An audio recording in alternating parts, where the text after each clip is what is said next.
নমস্কাৰ মই ধ্ৰুৱজ্যোতি ৰাজকুমাৰ তোমালোক সকলোকে স্বাগতম জনাইছো ইশ্ৰেণীৰ পৰিয়াললৈ আমি পঢ়ি আছো তোমালোকৰ দশম শ্ৰেণীৰ যোনটো ষষ্ঠ অধ্যায় জীৱন প্ৰক্ৰিয়া তাক আমি ইংৰাজীত কওঁ লাইফ প্ৰসেস ঠিক আছে ইতিমধ্যে আমি 4টা ক্লাস সম্পূৰ্ণ কৰিছো তাত আমি বিভিন্ন তোমালোকৰ দুটা জীৱন প্ৰক্ৰিয়া প্ৰথমটো আছে তোমাৰ পৰিপুষ্টি আৰু এটা কি আছিল তোমালোকৰ এটো সখনটো ইতিমধ্যে কমপ্লিট কৰিছো আৰু দুটা আছে আজি ইয়াত পঢ়িম তোমালোকৰ পৰিবহন যোনটো জীৱন প্ৰক্ৰিয়া আছে পৰিবহনৰ পৰা আৰম্ভ কৰিম ট্ৰান্সপৰ্টেশন বুলি যাক আমি কওঁ তাৰ পৰা চাও আজি ক্লাছত কিমান কমপ্লিট কৰিব পাৰো ঠিক আছে তে স্টাৰ্ট কৰি দিও আহা এটা কি হয় পৰিবহন ট্ৰান্সপৰ্টেশন মানুহৰ পৰিবহনটো আমি প্ৰথম পঢ়িম ঠিক আছে পৰিবহন মানে কি পৰিবহন মানে হৈছে যেতিয়া আমি খাদ্য খাওঁ সখন প্ৰক্ৰিয়াত যিমান শক্তি বা যিমান পুষ্টি আমাৰ উৎপাদন হ'ল সেইখিনিটো আমাৰ বিভিন্ন ধৰণৰ অংগ পতংগলৈ যাব লাগিব প্ৰতিটো অংগ পতংগ মগজুৰ পৰা ভৰিৰ পৰা সকলো অংগ পতংগলৈ যাব লাগিব হেতু কেনেদৰেনো যায় উদ্ভিদৰ ক্ষেত্ৰতে হওক বা মানুহৰ ক্ষেত্ৰতে হওক বা বেলেগ অন্য প্ৰাণীৰ ক্ষেত্ৰতে হওক কেনেদৰেনো এই যোনটো পৰিবহন প্ৰক্ৰিয়াটো কেনেদৰেনো সম্পূৰ্ণ হয় জীৱন প্ৰক্ৰিয়াটো কেনেদৰেনো সম্পূৰ্ণ হয় ইয়াত ভালদৰে আমি পঢ়িবলৈ চেষ্টা কৰিম ঠিক আছে এতিয়া প্ৰথম আমি চাম মানুহৰ পৰিবহন ট্ৰান্সপৰ্টেশন ইন হিউম্যান বিংস মানুহৰ ক্ষেত্ৰতনো কেনেদৰেনো পৰিবহন বা ট্ৰান্সপৰ্টেশনটো ঘটে সেই কথাটো আমি প্ৰথম চাম ঠিক আছে কিবা ডাউট থাকিলে জনাবা আৰু ক্লাছটো কৰি কেনেদৰে পাইছা কবা আৰু ঠিক আছে দেখুৱা পৰিবহনৰ কাৰ্য পৰিবহনৰ কাম কি পৰিবহন যোনটো জীৱন প্ৰক্ৰিয়া তাৰ কি কাম কি হয় চোৱা তেজে আমাৰ দেহত খাদ্য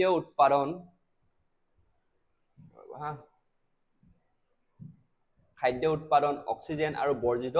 পদাৰ্থবিলাক কি হয় পৰিবহন কৰে এটা মানুহৰ পৰিবহনৰ ক্ষেত্ৰত যোনটো মেইন বস্তু কি হৈছে আমাৰ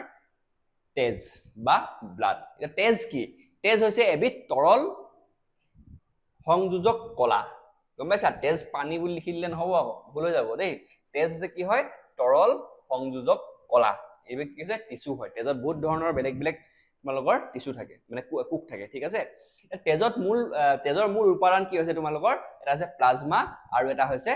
ৰক্ত কোষ ঠিক আছে প্ৰথমতে যোনখিনি আমি লিকুইড খিনি দেখো যে প্ৰথম তেজখিনি যে পনিয়া কিয় হয় তাত কাৰণ তোমালোকৰ কি থাকে প্লাজমা থাকে ঠিক আছে এটো ইম্পৰ্টেন্ট তেজৰ মূল উপাদান কি হয় প্ৰথমটো হৈছে প্লাজমা দ্বিতীয়টো হৈছে তোমালোকৰ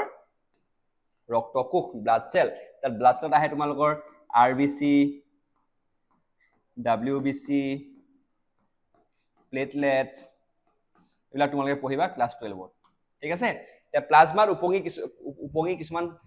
কোষ থাকে সেই কোষবিলাক কি বুলি কয় আমাৰ ৰক্ত কোষ বুলি কয় এতিয়া তোমালোকক যদি সুধে তেজৰ মূল উপাদান কি তোমালোকে ক'ব পাৰিব লাগিব যে প্লাজমা আৰু ৰক্ত কোষ আৰু প্লাজমা কোনবোৰ তেজৰ তৰল মাধ্যমটো আৰু ৰক্ত কোষ কোনবিলাক ক'ত থাকে প্লাজমাত উপঙি থাকে ঠিক আছে এইটা ইম্পৰ্টেন্ট হা তোমালোকৰ আৰু তেজ কি বুলি সুধিলে তোমালোকে ক'ব লাগিব যে তৰল সংযোজক কলা ওকে আমি চাও হা নেক্সট এইটো এটা উপাদানৰ কাৰ্য যোনবিলাক আমি উপাদান পঢ়িলো তেজৰ দুটা মেইন প্লাজমা আৰু ৰক্ত কোষ হিৰৰ কাম কি চাও হা প্লাজমাই দ্ৰৱীভূত অৱস্থাত খাদ্য বস্তু কাৰ্বন ডাই অক্সাইড আৰু নাইট্ৰজেন জাতীয় বৰ্জিত পদাৰ্থবিলাক কি হয় পৰিবহন কৰে এটা প্লাজমাই কি কৰে যোনবিলাক খাদ্য বস্তু কাৰ্বন ডাই অক্সাইড হওক ইয়াক অক্সিজেন নকৰে হা প্লাজমাই অক্সিজেন নকৰে কাৰ্বন ডাই অক্সাইড আৰু নাইট্ৰজেন জাতীয় বৰ্জিত পদাৰ্থ এইবিলাক আমি পিছত পঢ়িম এক্সক্ৰিশন যেতিয়া আমি তোমালোকৰ এক্সক্ৰিশন তোমালোকৰ জীৱন প্ৰক্ৰিয়াটো যেতিয়া আমি পঢ়িম তেতিয়া আমি ইয়াৰ বিষয়ে নাইট্ৰজেন বৰ্জিত পদাৰ্থবিলাক আমি পঢ়িম ঠিক আছে তোমালোকে জানি থোৱা যে প্লাজমাৰ কাম কি হয় ই দ্ৰৱীভূত অৱস্থাত খাদ্য বস্তু কাৰ্বন ডাই অক্সাইড আৰু নাইট্ৰজেন জাতীয় বৰ্জিত পদাৰ্থবিলাক পৰিবহন কৰে ঠিক আছে আৰু লোহিত ৰক্তকণিকাই অক্সিজেন কঢ়িয়াই নিয়ে লোহিত ৰক্তকণিকাই কি হয় তাত তোমালোকৰ অক্সিজেন কঢ়িয়াই নিয়ে আমি লাষ্ট ক্লাছত পঢ়ি আহিলো আৰু লোহিত ৰক্তকণিকা কোন থাকে তোমালোকৰ ই এটা আছে কি হয় তোমালোকৰ ই এটা আছে ৰক্ত কোষ য'ত যি প্লাজমাত কি হয় উপঙি থাকে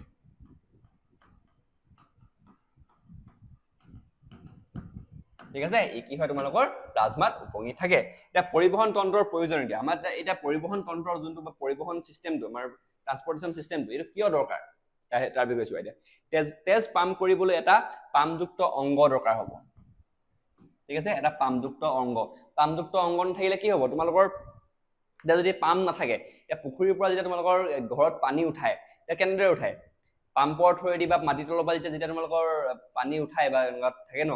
মাটি তলৰ পৰা পানী উলিওৱা সব পাম্পেদি কৰে ন বস্তুবিলাক এতিয়া যিহেতু আমাৰ আৰু দেহটো মানুহৰ দেহটো মানৱ দেহ বা বেলেগ বেলেগ প্ৰাণীৰ দেহবিলাক বহুত জটিল থাকে কমপ্লেক্স থাকে তাত তেজটো ইফাল সিফাল যাবলৈ তোমালোকৰ এতিয়া ভৰিৰ পৰা যোনখিনি তেজটো তলৰ পৰা ওপৰ পৰা তল চবফালে গৈ থাকিব লাগিব এতিয়া ভৰিৰ পৰা যোনখিনি তেজ আহিব তেজখিনি ভৰিৰ পৰা তেজখিনি আমাৰ ইয়ালৈ যদি আহিব লাগে বুকুলৈ আহিবলগীয়া হয় তেতিয়াহ'লে কি হ'ব সিহঁতক কোনোবাই টানিব লাগিব ন তলৰ পৰা ওপৰলৈ মধ্যাকৰ্ষণ শক্তিৰ বিপৰীতে কোনোবা এটা শক্তি থাকিব লাগিব সেই শক্তিটোৰ কাৰণে কি লাগিব আমাক এটা পাম্প লাগিব ঠিক আছে পাম্প থাকিব লাগিব ইয়াত আৰু সকলো কলাতে তেজ বিয়পাই দিবলৈ ৰক্ত নলিকাৰ জালিকা লাগিব গম পাইছা আৰু সবতে মানে একদম কেবল সিস্টেম যদি মানে এটা মানে পাইপেৰে যেনেকে পানী সবফালে বিয়পাই দিয়ে আমাৰ দেহৰ তেনেকে কিছুমান পাইপ লাগিব গম পাইছা কিছুমান জালিকা লাগিব য'ত মানে গোটেই তেজখিনি পুৰা সবফালে মানে ফেলি যায় গম পাইছা এতিয়া ৰক্ত নলিকাৰ ক্ষতি হলে মেৰামতি কৰিব পৰা এক ব্যৱস্থা লাগিব দেখিলা এটা পৰিবহন সিস্টেমত এটা পৰিবহন তোমালোকৰ তন্ত্ৰত কি জৰুৰী হ'ব এটা পাম্পযুক্ত অংগ দৰকাৰ হ'ব গম পাইছা যিয়ে কি কৰিব তেজখিনি পাম্প কৰিব ওকে নেক্সট হ'ব তেজ বিয়পাবলৈ এটা ৰক্ত নালিকাৰ জালিকা লাগিব য'ত মানে এটা নেটৱৰ্ক অফ ভেসেলছ লাগিব তাত মানে কি হ'ব তেজখিনি মানে শৰীৰত মানে বিয়পি যাব পুৰা প্ৰতিটো অংগলৈ বিয়পি যাব আৰু এটা লাগিব মেৰামতি কৰিব পৰা এক ব্যৱস্থা যদি কিবা এটা ৰক্ত নলিকাত যদি কিবা এটা কাট আহি যায় যদি ইয়াত কোনোবাই কাটি যায় এটা ছিগি যায় নলিকা এডাল যদি কেবুলডাল ছিগি যায় তাক আমি মেৰামতি কৰিবলৈ এটা সিস্টেম লাগিব গম পাইছা এই গোটেই তিনিটা বস্তু মিলিয়ে আমাৰ পৰিবহন তন্ত্ৰ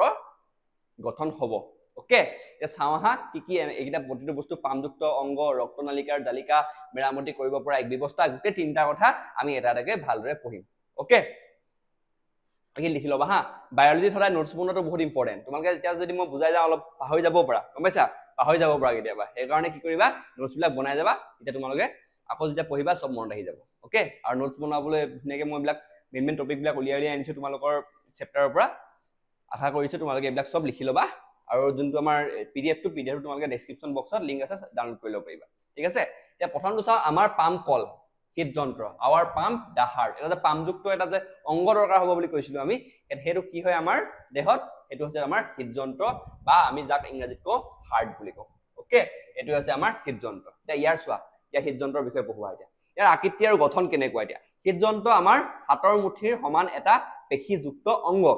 আৰু যোনটো হৃদযন্ত্ৰ আমাৰ এই হাতৰ যিমান মুঠিটো এই মুঠিটোৰ সমানহে হয় বেছি ডাঙৰ নহয় গম পাইছা হাৰ্টটো যে ইমান ডাঙৰে হয় এই মুঠিটোৰ সমানে হয়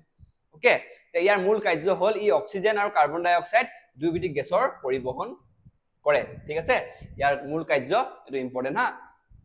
ইম্পৰ্টেণ্ট ই কাৰ্বন ডাই অক্সাইড আৰু অক্সিজেন দুয়োবিধ গেছৰ পৰিবহন কৰে ঠিক আছে ইয়াত আৰু তোমালোকৰ আমাৰ যোনটো হাৰ্ট বা হৃদযন্ত্ৰ আছে তাত দুটা কোঠালি থাকে হা চোৱা অক্সিজেনযুক্ত তেজ আৰু কাৰ্বন ডাই অক্সাইড তেজ পৃথক কৰিবলৈ কৰি ৰাখিবলৈ হৃদযন্ত্ৰত পৃথক পৃথক কোঠালি বিভক্ত মানে আমাৰ হাৰ্ট মানে ঘৰত বেলেগ বেলেগ ৰুম থাকে তোমালোকৰ মা দেউতাৰ এটা ৰুম তোমাৰ ৰুম এটা আলহী বহা ৰুম তেনেকে থাকে না গেষ্ট ৰুম এটা থাকে এইটো কিয় থাকে গম পোৱা নাই যাতে মানে সবৰ কাৰণে বেলেগ বেলেগ জেগা হওক ঠিক তেনেদৰে আমাৰ হৃদযন্ত্ৰটো দুটা মানে হৃদযন্ত্ৰটো কি থাকে কোঠা কিছুমান থাকে গম পাইছা এই কোঠাটো কিয় থাকে কাৰণ যোনখিনি অক্সিজেনযুক্ত তেজ বা যোনখিনি কাৰ্বন ডাই অক্সাইড থকা তেজ সেই তেজখিনি মানে বেলেগ বেলেগকে ৰাখিবলৈ যোনখিনি মিক্স হৈ গ'লেতো আমাৰ কাৰণে কাম নহ'ব গম পাইছা এইখিনি বিষাক্ত বস্তু এইখিনি অবিষাক্ত বস্তু বিষাক্ত আৰু অবিষাক্ত মিলি গ'লেতো গোটেইখিনি বিষাক্ত হৈ যাব সেইটো কাৰণে কি হয় কাৰ্বন ডাই অক্সাইড আৰু অক্সিজেনটো বেলেগকে থবলৈ বেলেগ কোঠালি থাকে ঠিক আছে এইটো চাই লোৱা দেখিছানে এইটো এটা কোঠালি আৰু এই দুটা কোঠালি দেখিছা এতিয়া ইয়াত কেনেকৈ কাম কৰে চাওঁ এতিয়া তেজ সঞ্চালন প্ৰক্ৰিয়া তেজ কেনেদৰে মানে তোমালোকৰ যে আমি পঢ়িলো যে হৃদযন্ত্ৰৰ মূল কাৰ্য হ'ল যে কাৰ্বন ডাই অক্সাইড আৰু অক্সিজেন পৰিবহন কৰে এনে পৰিবহনটো কেনেদৰে কৰে এতিয়া প্ৰথম চাওঁ এতিয়া প্ৰথম চাম অক্সিজেনযুক্ত তেজ কেনেদৰে সঞ্চালন কৰে চাওঁ এতিয়া হাওঁফাওঁৰ পৰা অক্সিজেনযুক্ত তেজ আহি ক'ত যায় হৃদযন্ত্ৰৰ বাওঁ অলিন্দত সোমায় ঠিক আছে এইটো হৈছে আমাৰ কি বাওঁ অলিন্দ হাওঁফাওঁৰ পৰা কি আহিব তেজখিনি আহিব তেজ আহি কি কৰিব এইফালে ইয়াত সোমাব ঠিক আছে তেজ গ্ৰহণ কৰাৰ পিছত বাওঁ অলিন্দটো শিথিল হৈ যায় মানে কি ই ৰিলেক্স হৈ যাব আৰু গম পাইছা শিথিল হৈ যাব ইয়াৰ পিছত বাওঁ অলিন্দ সংকুচিত হয় আৰু তেজখিনি বাওঁ নীললৈ গুচি যায় আৰু তাৰপিছত কি হ'ব ৰিলেক্স হৈ যোৱাৰ পিছত লগালগ কি হৈ যাব আমাৰ যোনটো বাওঁ অলিন্দ থাকিব বাওঁ অলিন্দটো কি হৈ যাব সংকুচিত হৈ যাব নেকি কন্ট্ৰেক্ট হৈ যাব চেপেটা হৈ যোৱাৰ লগে লগে এই তেজখিনি ইয়াত যে আছিলে এই তেজখিনি কি হৈ যাব সু অলিন্দলৈ গুচি যাব কোনফালে গুচি যাব সু অলিন্দৰ বাইফালে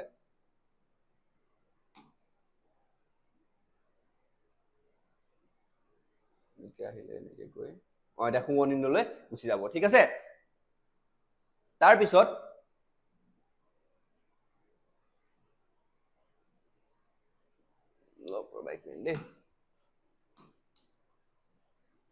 অলপ দেখাওঁতে মানে হেৰি হৈ থাকিলে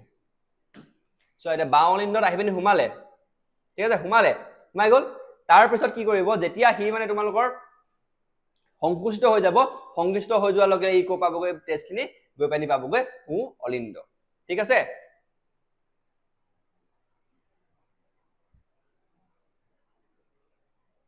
ভুলকে পঢ়িল নেকি বাৰু সু অলিন্দটো নহ'ব বাৰু ঠিক আছে বাৰু 1 মিনিট অলপ ভুল হৈ গ'ল তেজ গ্ৰহণ কৰা সময়ত বাওঁ অলিন্দটো শিথিল হৈ যায় আৰু ইয়াৰ পিছত অলিন্দ সংকুচিত হয় আৰু তেজখিনি বাওঁ অলিন্দত বাওঁ নিলয় সৰি হা এটা কি হয় এই উপৰখিনি কি হয় তোমালোকৰ অনিন্দ হৈ যায় আমি উপৰখিনি কি বুলি কওঁ এইখিনি অলিন্দ বুলি কওঁ ঠিক আছে তেজখিনি যেতিয়া আমাৰ তোমালোকৰ হাওঁফাওঁৰ পৰা আহি পিনি অলিন্দত সোমাব কি কৰিব ই ৰিলেক্স হৈ যাব মানে কি শিথিল হৈ যাব তাৰপিছত যেতিয়া তোমালোকৰ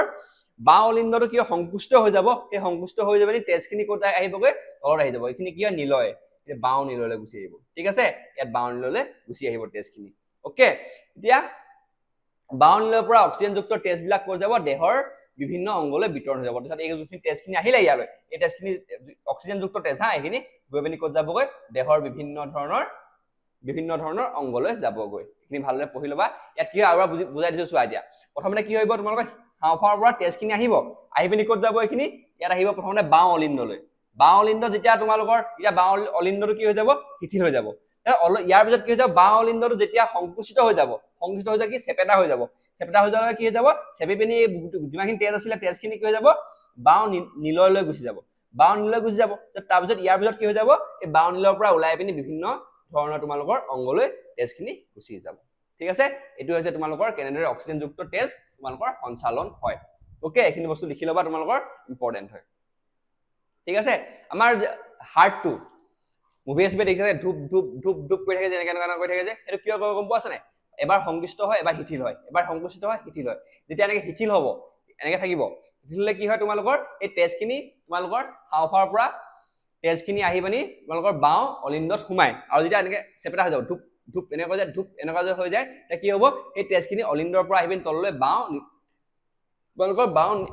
বাওঁ নিলয়লৈ গুচি আহিব তাৰপিছত গম পাইছা এনেকৈ কৰি পিনি এনেকৈ গুচি আহিব ইয়ালৈ যেতিয়া এনেকৈ হ'ব গোটেইখিনি তেজখিনি নীলত থাকিব নিলয়ৰ পৰা গৈ পিনি তোমালোকৰ বিভিন্ন ধৰণৰ অংগ পতংগলৈ বিস্তাৰ হৈ যাব গম পাইছা তেজখিনি এইটো হৈছে তোমালোকৰ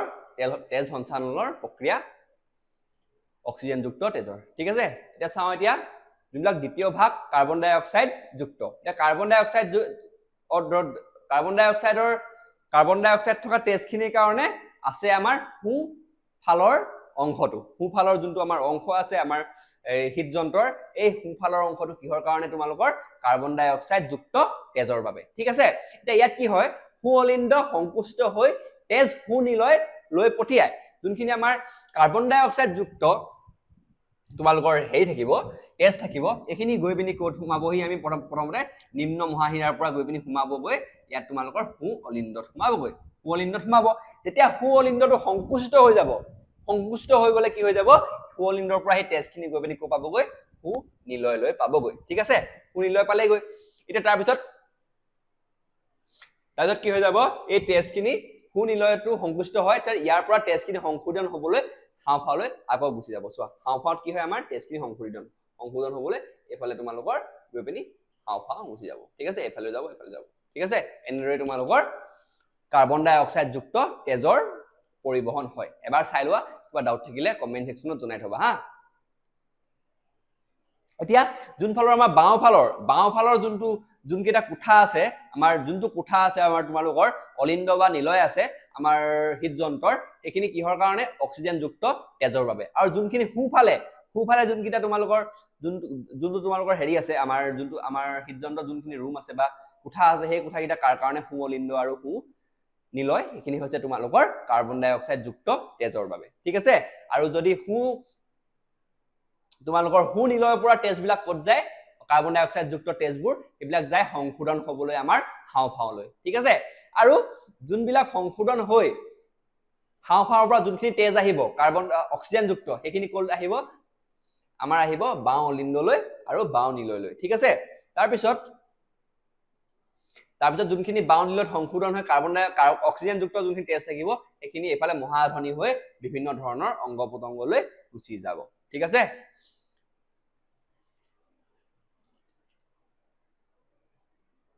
ওকে এতিয়া চাও হৃদযন্ত্ৰৰ বিশেষ গঠন এতিয়া হৃদযন্ত্ৰটো দেখিলো যে আমি কি হয় ইয়াত বহুত ধৰণৰ কাম ঘটি থাকে একে লেঠাৰিয়ে মানে এফালে বাওঁফালে তোমাৰ অক্সিজেন যুক্ত তেজখিনি আহে আকৌ হেৰিৰ পৰা হাওঁফাওঁৰ পৰা আকৌ ইফালে তোমালোকৰ সোঁফালে কি হয় কাৰ্বন ডাই অক্সাইড যুক্ত তেজখিনি আহে আৰু গৈ পিনি আকৌ এইখিনি হাওঁফাওঁলৈ গুচি যায় গম পাইছা হাওঁফাওঁত আকৌ তোমালোকৰ সংশোধন হৈ আকৌ তোমালোকৰ বাওঁ নিলয়লৈ আহে ঠিক আছে বাওঁ তোমালোকৰ অলিন্দলৈ আহে ঠিক আছে বিভিন্ন ধৰণৰ কাম হৈ থাকে ইয়াৰ কাৰণে কি হ'ব গঠনটো অলপ ভাল হ'ব লাগিব আমাৰ যোনটো হৃদযন্ত্ৰ থাকে এতিয়া ইয়াৰ গঠনটো চাওঁ এতিয়া চোৱা ইয়াত নিলয়ৰ যোনটো বেৰ থাকে নিলয়ৰ বেৰখন অলিন্দৰ বেৰতকৈ যথেষ্ট ডাঠ যোন নিলয় কোনটো কৈছে নিলয় মানে এইখন চোৱা এইখন বেৰ এই বেৰখন চোৱাচোন বহুত ডাঠ দেখিছানে আৰু ওপৰৰ যোনখন নিলয়ৰ বেৰ সৰি অলিন্দৰ বেৰকেইখন অলিন্দৰ বেৰকেইখন অলপ পাতলা হয় গম পাইছা এইটো কাৰণ কি নিলয়ে তেজ অধিক জোৰকে দেহৰ বিভিন্ন অংগলৈ পাম্প কৰিব পঠিয়াব পাৰে ই মানে নিলয়ে মানে একদম পুৰা বহুত জোৰেৰে তেজখিনি এনেকে হেৰি কৰিব লাগিব পঠিয়াব লাগিব এতিয়া বিভিন্ন ধৰণৰ অংগলৈ যাব মানে ই পাম্প কৰিব লাগিব বস্তুটো পুৰা জোৰছে ঠেলি পিনি পঠিয়াব লাগিব সেই ঠেলিটোতে বহুত জোৰৰ ঠেলাৰ লগে লগে এই যোনখন বেৰখন বেছি ডাঠ হ'ব লাগিব নহলে বেৰখন ফাটি যাব ন বেছি জোৰ প্ৰয়োগ কৰিলে সেইটো কাৰণে কি হয় তোমালোকৰ যোনটো নিলয়ৰ বেৰখন থাকে এখন কি হয় তোমালোকৰ ডাঠ থাকে ঠিক আছে এইটো ইম্পৰ্টেণ্ট হয় এইখিনি আৰু কপাট ভালভছ অলিন্দ আৰু নিলয়ৰ মাজেৰে কি থাকে এটা কপাট থাকে ইয়াত কপাট কোনকেইটা হয় এইকেইটা হয় চোৱা ভালভ বুজিছানে এইকেইটা এটা ভালভ হয় ঠিক আছে এটা কপাট হয় ইয়াৰ কাৰ্য হল যে ই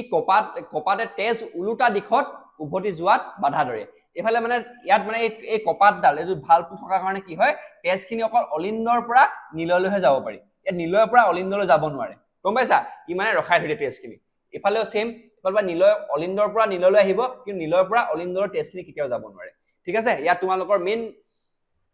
বস্তু যে নিলয়ৰ বেৰ কিয় ডাঠ হয় সেইটো চাই থবা আৰু কপাটৰ কাম কি আৰু এই কপাট ক'ত থাকে এই বস্তুটো চাই থবা এইটো ইম্পৰ্টেণ্ট হা দুইটা ইম্পৰ্টেণ্ট এইকেইটা সব ইম্পৰ্টেণ্ট বুলি কৈছে চাগে কৈছো নিচিনা লাগিছে নি তোমালোকৰ কাৰণ বায়'লজিত কেতিয়া তোমালোকৰ কোন ফালৰ পৰা এমচিকিউ থাকিব তোমালোকৰ কোন ফালৰ পৰা কি সুধি দিব গম নাপাবা এমচিকিউ কেইটা য'ৰ পৰা সুধি দিয়ে তোমালোকৰ আজিকালি ঠিক আছে সেইকাৰণে এইবিলাক সব বস্তু চাই যাবা একদম কনচেপ্টবোৰ ক্লিয়াৰ হৈ যাবা এনেকৈ নোটছখিনি বনাই দিছোঁ তোমালোকে নোটছখিনি ডাউনলোড কৰি ল'বা পিডিএফটো পাই যাবা তোমালোকৰ ডেছক্ৰিপশ্যন বক্সতে ডাউনলোড কৰি ভালদৰে এবাৰ পঢ়িবা ঠিক আছে এটা চোৱা হাওঁফাওঁ তেজৰ পৰিবহণ কেনেদৰে হয় চোৱা এতিয়া ঠিক আছে এতিয়া চালো এতিয়া আমি যে যোনটো হৃদযন্ত্ৰ আছিলে হৃদযন্ত্ৰৰ পৰা ক'ত যায় আমাৰ হাওঁফাওঁলৈ তেজবিলাক যায় আকৌ সংশোধন হৈ আকৌ তোমালোকৰ ক'ত আহে তোমালোকৰ হৃদযন্ত্ৰলৈ আহে ঠিক আছে কেনেদৰে হয় চাওঁ আহা এতিয়া হৃদযন্ত্ৰৰ সোঁফাল আৰু বাওঁফাল দুটা পৃথক ভাগত বিভক্ত হৈ থাকে ঠিক আছে হৃদযন্ত্ৰৰ কি হয় তোমালোকৰ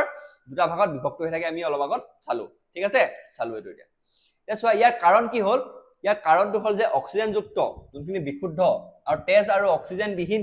অশুদ্ধ তেজ যাতে মিহলি হ'ব নোৱাৰে ইয়াৰ লাভ কি হ'ল এই পৃথকীকৰণৰ ফলত দেহৰ বিভিন্ন অংশত যথেষ্ট পৰিমাণৰ অক্সিজেন যোগান ধৰিব পৰা যায় তোমাক যদি প্ৰশ্ন এটা সোধে যে আমাৰ হৃদযন্ত্ৰত অক্সিজেনযুক্ত তেজ আৰু অক্সিজেন বিহীন তেজবোৰ কিয় পৃথককে ৰখা হয় ইয়াৰ কাৰণটো হ'ব এইটো লাষ্টৰ কাৰণটো এই পৃথকীকৰণৰ ফলত দেহৰ বিভিন্ন অংগত যথেষ্ট পৰিমাণৰ অক্সিজেন যোগান ধৰিব পৰা যায় সেইকাৰণে কি হয় আমাৰ যোনবিলাক কোঠাটো আমাৰ যোনটো হেৰিটো হৃদযন্ত্ৰৰ কোঠাটো সেই কোঠাটো কি হয় বেলেগ দুটা কোঠা আছে এটা হৈছে তোমালোকৰ অক্সিজেনযুক্ত তেজৰ কাৰণে আৰু এটা হৈছে তোমালোকৰ অক্সিজেন বিহীন তেজৰ কাৰণে ওকে ঠিক আছে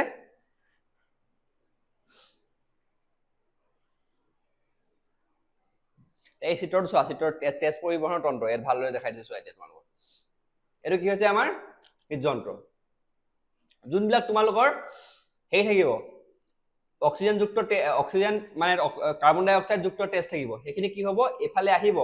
হাওঁফাওঁ যোন ৰক্তকোষিয়া থাকিব সেই ৰক্তকোষিয়াত কি হ'ব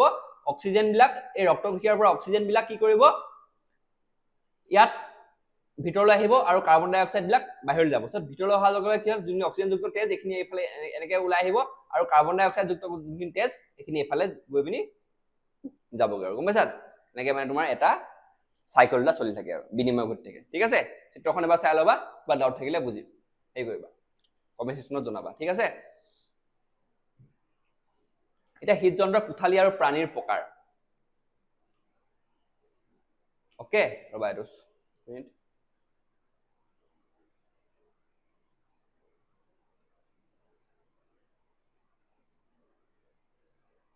এতিয়া চোৱা হৃদযন্ত্ৰ কোঠালি আৰু প্ৰাণীৰ প্ৰকাৰ এতিয়া পক্ষী আৰু স্তন্যপ্ৰায়ী প্ৰাণী ইয়াত তেওঁলোকৰ হৃদযন্ত্ৰটো কেনে ধৰণৰ থাকে সেইটো আমি চাম এতিয়া ঠিক আছে এতিয়া চোৱা ইহঁতৰ দেহৰ উষ্ণতা নিয়ন্ত্ৰণৰ বাবে নিৰন্তৰ শক্তি আৰু প্ৰচুৰ অক্সিজেনৰ প্ৰয়োজন থাকে ইহঁতৰ কি হয় ইহঁতৰ দেহৰ উষ্ণতাটো নিয়ন্ত্ৰণ কৰিবলগীয়া হয় স্তন্যপ্ৰায়ী প্ৰাণী আৰু পক্ষী বিলাকৰ সেইটো কাৰণে ইহঁতৰ কোঠালি কেইটা থাকে 4টা কোঠালি এটা মনত ৰাখিবা হা পক্ষী আৰু স্তন্যপ্ৰায়ী প্ৰাণী কেইটা কোঠালি থাকে হৃদযন্ত্ৰত 4টা কোঠালি থাকে এটা ইম্পৰ্টেন্ট ঠিক আছে উভচৰ বা এম্ফিবিয়ান্স বা সৰীসৃপ প্ৰাণী কি থাকে ইয়াৰ দেহৰ উষ্ণতা পৰিবেশৰ উষ্ণতাৰ লগত নিৰ্ভৰ কৰে এই কাৰণে ইহঁতৰ হৃদযন্ত্ৰ কেইটা থাকে তোমাৰ 3টা থাকে এটা ইম্পৰ্টেন্ট হা কাৰ কেইটা তোমালোকৰ হৃদযন্ত্ৰত কেইটা কোঠা থাকে এটা ইম্পৰ্টেন্ট তোমালোকৰ এমসিকিউ সুধি দিব পাৰে ঠিক আছে আৰু ইহঁতে অক্সিজেন যুক্ত তেজ আৰু অক্সিজেন বিহীন তেজ কিছু মিহলি হোৱা অৱস্থা সহন কৰিব পাৰে ইয়াত মানে ইহঁতৰ মিক্স হৈ গ'ল কোনো কেছ নাই আৰু গম পাইছা হৈ যায় আৰু এটা আৰু মৎস্য শ্ৰেণী মানে মাছ বিলাকৰ কি হয় ইহঁতৰ হৃদযন্ত্ৰত 2টা কোঠালি থাকে মানুহৰ নিচিনাকে ঠিক আছে আৰু তেজৰ হৃদযন্ত্ৰৰ পৰা ফুল বা গিলছলৈ তাৰ পৰা অক্সিজেন লৈ পোনপটীয়াকৈ দেহৰ অংশলৈ যায় ইয়াত হেৰি এটা হ'ব কাৰণ চিন্তাল হ'ব ঠিক আছে প্ৰথমে কি হ'ব তেজ হৃদযন্ত্ৰৰ পৰা ফুললৈ যায় ফুলৰ পৰা তাৰ পিছত কি হয় তাৰ পৰা অক্সিজেনলৈ পোনপটীয়াকৈ দেহৰ বিভিন্ন অংশলৈ যায় প্ৰথমতে কি হ'ব অক্সিজেনটো ফুলৰ পৰা হৃদযন্ত্ৰৰ পৰা ফুললৈ যাব তাৰ পৰা অক্সিজেনৰ বিভিন্ন ধৰণৰ অংগলৈ যাব এখিনি ইম্পৰ্টেন্ট হা ইয়াত কাৰ কেইটা কোঠা আছে হৃদযন্ত্ৰত কোনটো প্ৰাণী কিমানটা কোঠা আছে এইটো পৰীক্ষাত তোমালোকৰ এমসিকিউত সোধা দেখা যায় এই কাৰণে এইকেইটা ইম্পৰ্টেন্ট হা পক্ষী আৰু মেমেলছ বা স্তন্যপ্ৰায়ী প্ৰাণী 4টা থাকে উভচৰ আৰু সৰীসৃপৰ 3টা থাকে আৰু মৎস্য প্ৰাণীৰ কেইটা থাকে তোমালোকৰ 2টা থাকে ঠিক আছে মৎস্য শ্ৰেণী এতিয়া চাম দ্বৈত পৰিবহন এটো ইম্পৰ্টেন্ট দ্বৈত পৰিবহন বুলি কিয় কয় এতিয়া চোৱা একক পৰিবহন কোড হয় মাছ ইয়াত কি হয় তেজ এটা সম্পূৰ্ণ চক্ৰত হৃদযন্ত্ৰৰ মাজেৰে তেজ এবাৰহে পৰিবাহিত হয় গম পাইছা ইয়াত কি হয় তেজ হৃদযন্ত্ৰত এবাৰহে পৰিবাহিত হয় সেই কাৰণে কি হয় তাক একক পৰিবহন বুলি কয় এটো কোড আছে আমাৰ মাছৰ ক্ষেত্ৰত আছে এতিয়া আমাৰ মেৰুদণ্ডী প্ৰাণীবিলাক যেনেকৈ মানুহ হওক পক্ষী হওক ইয়াত তেজৰ চলাচলটো কি হয় এটা সম্পূৰ্ণ চক্ৰ সম্পূৰ্ণ হ'বলৈ হৃদযন্ত্ৰৰ মাজেৰে দুবাৰ পৰিবাহিত কৰে কি হয় আমাৰ যোনখিনি মানে তেজখিনি আমাৰ হৃদযন্ত্ৰৰ মাজেৰে দুবাৰ পৰিবাহিত কৰে এটো কাৰণে ইয়াত কি বুলি কয় ইয়াক দ্বৈত পৰিবহন কি কয় আৰু দ্বৈত পৰিবহনটো ইম্পৰ্টেন্ট হা দ্বৈত পৰিবহন কি বুলি ক'লে তোমালোকে এটো লিখিব পাৰিব লাগিব যে তেজ চলাচলৰ এটা সম্পূৰ্ণ চক্ৰ সম্পূৰ্ণ হ'বলৈ হৃদযন্ত্ৰৰ মাজেৰে তেজ দুবাৰ পৰিবাহিত হ'ব লাগে ক'ত আমাৰ মেৰুদণ্ডী প্ৰাণী মানুহ আৰু পক্ষী আদি ক্ষেত্ৰত ঠিক আছে আৰু তাৰ তোমালোকৰ দ্বৈত পৰিবহনৰ তোমালোকে এই যোন চিত্ৰটো আঁকি দিব পাৰা ঠিক আছে বা চাই লবা কেনে দ্বৈত পৰিবহন হৈছে চোৱা এখিনি তেজ চোৱা এখিনি তেজ কি হৈছে তোমালোকৰ এফাল দি আহিছে দেহৰ ৰক্তকোষিয়াত গৈছে ইয়াৰ পৰা কি হয় অক্সিজেনখিনি দেহৰ অংগই লৈছে লোৱাৰ পিছত যোনখিনি কাৰ্বন ডাই অক্সাইড আছে কাৰ্বন ডাই অক্সাইড আকৌ ইয়াত দি দিছে কাৰ্বন ডাই অক্সাইড খিনি দিয়াৰ পিছত কাৰ্বন ডাই অক্সাইড খিনি এনেকৈ গৈ পিনি আকৌ এফালে সোমাইছে এফালে সোমাই কাৰ্বন ডাই অক্সাইড খিনি এখিনি ওলাই গৈ আকৌ হাওঁফাওঁ গৈছে হাওঁফাওঁত তোমালোকৰ কাৰ্বন ডাই অক্সাইড খিনি আকৌ সংকোচন হৈ অক্সিজেন বনি পিনি আকৌ তোমালোকৰ এনেকৈ আকৌ হৃদযন্ত্ৰলৈ আহিছে দেখিছে নে এখিনি তেজ দুবাৰ তোমালোকৰ দুবাৰ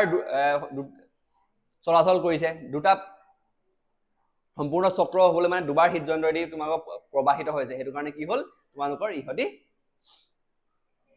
আমি ইয়াক ক'ব পাৰো যে দ্বৈত পৰিবহন বুলি ক'ব পাৰো ডাবল সাৰ্কুলেশন বুলি যাক ইংৰাজীত কয় এবাৰ চাই লোৱা কিবা ডাউট থাকিলে ক'বা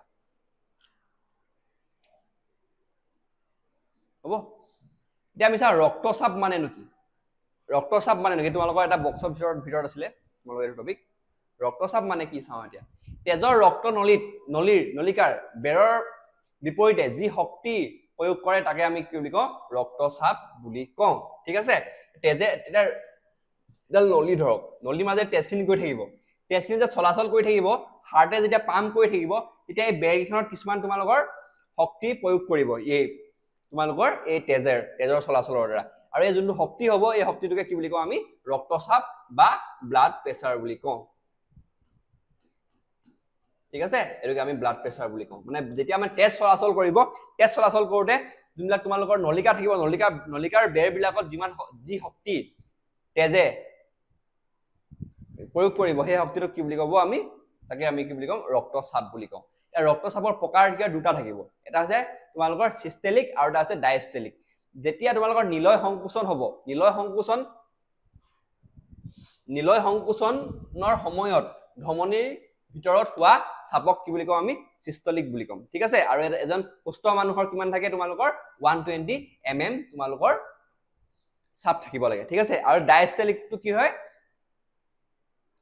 যেতিয়া নিলয় শিথিল অৱস্থাত ধমনীত চাপ প্ৰয়োগ কৰিব সেই চাপটো কি বুলি ক'ব ডায়াস্টেলিক বুলি ক'ব আৰু ইয়াৰ এজন সুস্থ মানুহৰ 80 mm থাকিব লাগে মানে তোমালোকৰ এনেদৰে থাকে সুস্থ মানুহৰ ব্লাড প্ৰেছাৰ যাক আমি ইংৰাজীত শৰ্ট ফৰ্মত বিপি বুলি কওঁ বিপি 120 আৰু 80 হ'ব লাগে ঠিক আছে সিস্টেলিক মানে যোনটো কি হৈছে নিলয় সংকোচনৰ ক্ষেত্ৰত ধমনীয়ে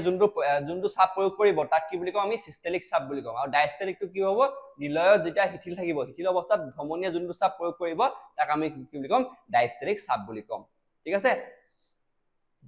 কেতিয়াবা এমসিকিউ সুধি দিব পাৰে হা এইবিলাক ৰক্তচাপ জোখা যন্ত্ৰ এটো এমসিকিউ আহে হা স্পাইগোমেনোমিটাৰ ঠিক আছে এটো খুদে স্পাইগোমেনোমিটাৰ কি কৰে ইয়াত তোমালোকৰ ৰক্তচাপ জোখে আৰু উচ্চ ৰক্তচাপ হাই ব্লাড প্ৰেছাৰ যাক আমি হাইপাৰটেনশন বুলিও কওঁ তাত ইয়াত কি হয় এটা বেমাৰ হা ধমনী চেপা খাই সংকোচন হোৱাৰ ফলত তেজ প্ৰবাহ প্ৰতিৰোধ বাঢ়ি যায় গম পাইছা তেজ যোনটো প্ৰতিৰোধটো বাঢ়ি যায় উচ্চ ৰক্তচাপৰ ফলত ধমনীৰ অন্ত ৰক্তক্ষৰণ হ'ব পাৰে মানে ৰক্তক্ষৰণ মানে কি ইন্টাৰনেল ব্লিডিং মানে ভিতৰতে ধমনীডাল ফাটি পিনি তেজ মানে আমাৰ ভিতৰতে মানে কি হ'ল তেজটো বিয়পি যাব পাৰে এটো কি বুলি কয় ইন্টাৰনেল ব্লিডিং বা অন্তঃক্ষৰণ বুলি কয় ঠিক আছে হল এটা আমি ৰক্তনলিকা আমি চালো যে ৰক্তনলিকা বিলাকৰ কাম কি আমি প্ৰথমতে চালো যে এটা পাম্প আমি কি দেখিলো ধনি আমি যে পঢ়িছিলো যে এটা যে কি দৰকাৰ হ'ব এটা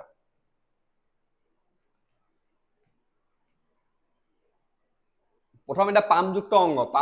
অংগটো কি হয় আমাৰ ইয়াত হৃদযন্ত্ৰ বা হাৰ্টটো আমাৰ কি হয় ইয়াত পাম্পযুক্ত অংগ নেক্সট কি দৰকাৰ হ'ব এটা ৰক্তনলিকাৰ জালিকা প্ৰয়োজন হ'ব এটা ৰক্তনলিকাৰ জালিকাৰ বিষয়ে আমি এতিয়া ইয়াত পঢ়িম ঠিক আছে ৰক্তনলিকাৰ বিষয়ে এসো আমাৰ দেহত তিনি প্ৰকাৰৰ ৰক্তনলিকা থাকে এটা আছে ধমনী এটা আছে হীৰা আৰু এটা আছে ৰক্ত জালিকা এই গুটেইটাৰ বিষয়ে আমি এটালৈকে পঢ়িম চোৱা ধমনীৰ কাৰ্য কি চোৱা ধমনী প্ৰথমটো আমি শিকিম ধমনীবোৰে হৃদযন্ত্ৰৰ পৰা দেহৰ আন অংগলৈ তেজ কঢ়িয়াই নিয়ে ঠিক আছে ধমনীৰ কাম এটো তেজৰ চাপ হৃদযন্ত্ৰৰ পৰা তেজ উচ্চ চাপত ওলাই যায় ঠিক আছে এই উচ্চ চাপ সহ্য কৰিবলৈ ধমনীৰ বেৰখন ডাঠ থাকে আৰু ইলাষ্টিক স্থিতিস্থাপক গুণযুক্ত হয় ডাঠ আৰু হেৰি এতিয়া তোমালোক যদি সুধে ধমনীৰ বেৰখন কিয় ডাঠ আৰু স্থিতিস্থাপক হয় কাৰণ হৃদযন্ত্ৰৰ পৰা উচ্চ চাপত তেজ ওলাই যায় হেতু কাৰণে তাক সহিবলৈ তাক সহ্য কৰিবলৈ সেই চাপটো সহ্য কৰিবলৈ যোনটো ধমনীৰ যোনটো তোমালোকৰ বেৰ সেই বেৰখন কি হৈ থাকে ডাঠ আৰু স্থিতিস্থাপক থাকে নেক্সট হৈছে হীৰা ক্ষেত্ৰত কি হীৰাবোৰ দেহৰ বিভিন্ন অংশৰ পৰা তেজ কঢ়িয়াই হৃদযন্ত্ৰলৈ আনে ধমনীয়ে কি কয় ধমনীয়ে হৃদযন্ত্ৰৰ পৰা তেজ কঢ়িয়াই বেলেগ অংগলৈ নিয়ে আৰু হীৰাই কি কৰে হীৰাই বেলেগ অংশৰ পৰা তেজটো কঢ়িয়াই আমাৰ হৃদযন্ত্ৰলৈ আনে এইবিলাক যে আমাক দেখো যে এইবিলাক হালত কি বুলি সেউজীয়া ৰঙৰ যেনেকৈ ওলাই থাকে কিছুমানৰ এইবিলাক কি হয় আমাৰ হীৰা গম পাইছা হীৰা হয় এইবিলাক এতিয়া হীৰাবোৰ দেহৰ বিভিন্ন অংগৰ বিভিন্ন তেজ কঢ়িয়াই আনিবলৈ হৃদযন্ত্ৰ অৱহেলা কৰে ঠিক আছে ইয়াত তেজৰ চাপটো কি থাকে কম থাকে বেছি চাপ নপৰাৰ কাৰণে হীৰাৰ বেৰখন ডাঠ নহয় পাতল হয় ঠিক আছে হীৰাৰ ভিতৰত কপাট থাকে যিয়ে তেজ পৰিবহনৰ একমুখী কৰি ৰাখে যাতে তেজ উভতি নাযায় গম পাইছা ইয়াত কি থাকে হীৰাত কি থাকে কপাত থাকে কিন্তু ধমনীত কপাত নাথাকে এটো ইম্পৰ্টেন্ট হা কপাত ক'ত থাকে হীৰাত থাকে আৰু কিয় থাকে যাতে তেজৰ পৰিবহনটো একমুখী হয় মানে তেজটো আকৌ উলটি নাযায় গম পাইছা আৰু তেজ আৰু যোনটো হীৰা থাকে হীৰাই কি হয় তোমালোকৰ কাৰ্বন ডাই অক্সাইড যুক্ত তেজ কঢ়িয়াই নিয়ে আৰু যোনটো তোমালোকৰ ধমনী থাকে ধমনীয়ে অক্সিজেন যুক্ত তেজ কঢ়িয়াই নিয়ে ঠিক আছে এটা আমি ৰক্তজালিকা এটা ৰক্তজালিকা বা ইংৰাজী ব্লাড কেপিলাৰী মানে কি চোৱা ইয়াৰ গঠনটো কেনেকুৱা চাম দিয়া ধমনীৰ অংগ বা কলা সোমাই সৰু সৰু নলিকাত বিভক্ত হয় যাক আমি ৰক্ত নলিকা বুলি কওঁ ৰক্তজালিকা বুলি কওঁ এটা বিভিন্ন ধৰণৰ ধমনী এবাৰ ধমনী আহি পানি ধমনী আহিলে এফালৰ পৰা তোমালোকৰ ধমনীৰ অংগ বা কলাত সোমাই মানে ধমনীবিলাক আহিলে এনেকে এনেকে আহি পানি বিভিন্ন ধৰণৰ এনেকে জাল টাইপৰ কৰিলে আৰু কি বুলি কয় আমাৰ ব্লাড কেপিলাৰী বুলি কয় বা কি বুলি কয় ৰক্তজালিকা বুলি কয় আমি ৰক্তজালিকা দেখিছিলো ক'ত দেখিছিলো গম পোৱা নাই ইয়াত এটো কি হয় তোমালোকৰ ৰক্তজালিকা ঠিক আছে এতিয়া ৰক্তজালিকাৰ আৱৰণ এককোষী সিঙ্গল সেল থিক হয় অৰ্থাৎ অতি পাতল ৰক্তজালিকাবিলাক কি হয় অতি পাতল আমি দেখিলো যে তোমালোকৰ ধমনীৰ মুখত বেৰ এখন বহুত শকত হয় কিয় শকত হয় তেজৰ উচ্চ চাপটো সহ্য কৰিবলৈ হীৰাৰ ক্ষেত্ৰত কি হয় ইয়াত চাপটো কম তেজৰ কিন্তু ইয়াত কি থাকে তোমাৰ কপাত থাকে ঠিক আছে তাতে কি তেজটো একমুখত একেমুখীত মানে তোমালোকৰ ওৱান ৱে যাব পাৰে ঠিক আছে আৰু ইয়াৰ তেজৰ চাপখন বেটে ইয়াৰ যোনটো মানে তোমালোকৰ বেৰৰ তোমালোকৰ যোনটো হেৰি বেৰখন বহুত পাতল হয় ঠিক আছে আৰু ইয়াৰ ক্ষেত্ৰতো ৰক্তজালিকাৰ ক্ষেত্ৰতো ইয়াৰ মানে ধমনীতকৈ মানে তোমালোকৰ হীৰাতকৈ মানে তোমাৰ বহুত পাতল হয় কাৰ ৰক্তজালিকাৰ বেৰখন ঠিক আছে এই পাতল বেৰৰ মাজেৰে তেজ আৰু কোষৰ মাজত পদাৰ্থৰ বিনিময় হয় আৰু ইয়াত তোমাৰ ৰক্তজালিকাৰ কাম কি বুলি ক'লে কৰিব লাগিব তোমালোকৰ পদাৰ্থৰ বিনিময় যেনে অক্সিজেন হওক খাদ্য হওক কাৰ্বন ডাই অক্সাইড হওক সকলো ক'ত হেৰি হয় আদান প্ৰদান হয় বিনিময় ক'ত হয় আমাৰ ৰক্তজালিকা হয় হেতু কাৰণ ৰক্তজালিকা মেইন ৰক্তজালিকাৰ বেৰখন পাতল কাৰণে ইয়াত কি হ'ব পাৰিছে তোমালোকৰ যি পদাৰ্থ আছে আমাৰ কাৰ্বন ডাই অক্সাইডে হওক খাদ্যই হওক অক্সিজেনে হওক আদান প্ৰদান হ'ব পাৰিছে যদি ইয়াত ধমনীৰ নিচিনা ডাঠ যদি বেৰ থাকিলে হেতেন ইয়াত এটো সম্পন্ন হ'ব নোৱাৰিলে গম পাইছা এতিয়া পুনৰ গঠন এই ৰক্তজালিকা পুনৰ লগ লাগি হীৰা গঠন হয় ৰক্তজালিকা যদি বহুত ৰক্তজালিকা হৈ যায় তাক আমি কি বুলি কওঁ আমি তাক হীৰা বুলি কওঁ ঠিক আছে এইখিনি বস্তু ভালদৰে পঢ়ি যাবা ইয়াত ইমান বুজিবলগীয়া ইমান হেই নাই আগতে বুজাই থোৱা আছে বস্তুবিলাক চাই লোৱা হা ৰক্তজালিকা মূল কাম কি হয় পদাৰ্থৰ বিনিময় হা এটো ইম্পৰ্টেন্ট মোস্ট ইম্পৰ্টেন্ট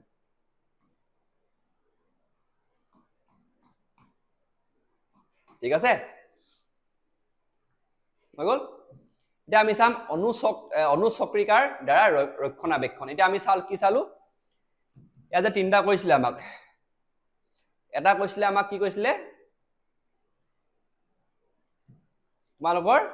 পামযুক্ত অংগ চালো আমি ৰক্তনলিকাৰ জালিকাৰ কথা চালো আমি এতিয়া আমি চাম মেৰামতি কৰিব পৰা এক ব্যৱস্থা ৰক্তনলিকাত যদি কিবা এটা ক্ষতি হয় সেইটো মেৰামতি কৰিবলৈ কি আছে সেই তাৰ বিষয়ে আমি এতিয়া পঢ়িম ঠিক আছে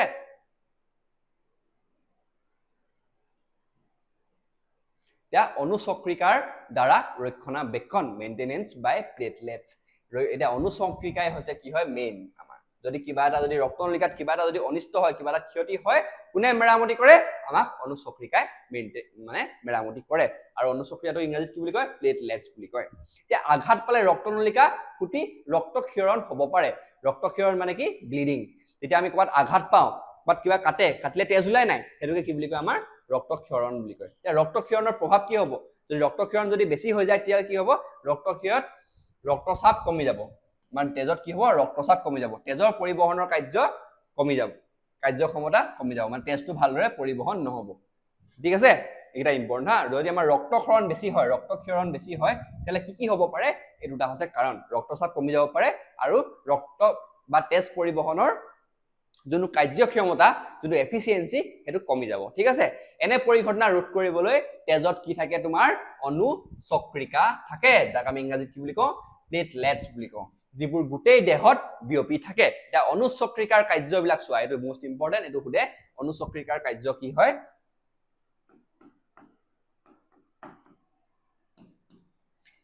দুটা কাৰ্য দিয়া আছে চোৱা ভালৰে যে এই অনুচক্ৰিকাবোৰে ৰক্তক্ষৰণৰ হোৱা ঠাইত উপস্থিত হয় য'ত মানে তোমালোকৰ য'ত কাটিছে য'ত ৰক্তক্ষৰণ হৈছে য'ত তেজটো গৈ আছে তাত কি হয় তাত উপস্থিত হয় আৰু ইহঁতে তেজ গোট মৰাই দিয়ে তুমি তেজখিনি চাবাচোন অলপ দেৰি পিছত তেজটো মানে তোমালোকৰ হেৰি হৈ গ'লে তেজ তোমালোকৰ ক'ত কাটিছে অলপ দেৰি পিছত কি হৈ যায় তেজটো গোট মাৰি যায় গম পাইছা এইটো কোনে কৰায় এইটো কৰাই তোমালোকক ৰক্তচক্ৰিকাই